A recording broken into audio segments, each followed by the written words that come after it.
There is no better time to talk about the global corridors and gateways and transport systems. There are major questions over how we manage these systems, how we regulate them, and how you govern these intercontinental networks. If you see a lot of member states, they invest in their own projects, but it's always difficult to find and to convince them to have a cross-border thinking.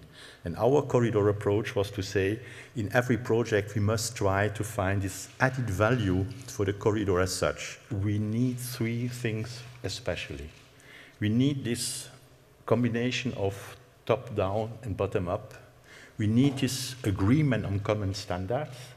And we need a good dialogue with all the people involved, all the stakeholders involved in a project. This new factor which is shaping developments in the area, and this is the modern concept of the Silk Road or the One Belt, One Route project with the Chinese initiative, we will be hearing more on that later, is a new factor, as I said, and I believe it is enhancing even more the geostrategic role of our organization, of our member states.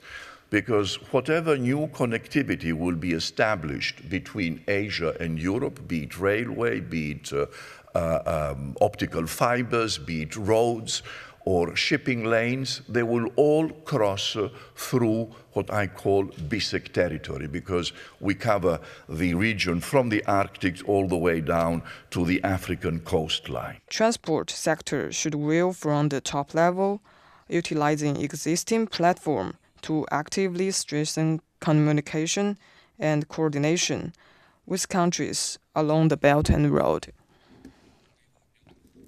aligned with the plans and standards to promote agreements among all countries. We have an issue if we want to develop railways at an intercontinental level, that we have a lack of common regulation. What we need is to tune the interfaces that most of time are not at the regulation level, but at the guidelines level. Containers trade, it's represented about 99% of the trade between Europe and Asia, and this means that it goes through the Suez Canal. We're digging about 72 kilometers double to facilitate the transit of ships, with the draft about 66 feet. We should avoid having standards that make other standards impossible in interoperability. I think we should have a look of all what I call these nonsense rules you have sometimes in cross-border areas, or a lack of cooperation, a lack of information. I'll just ask you all maybe to join me in thanking our panelists and enjoy your coffee break.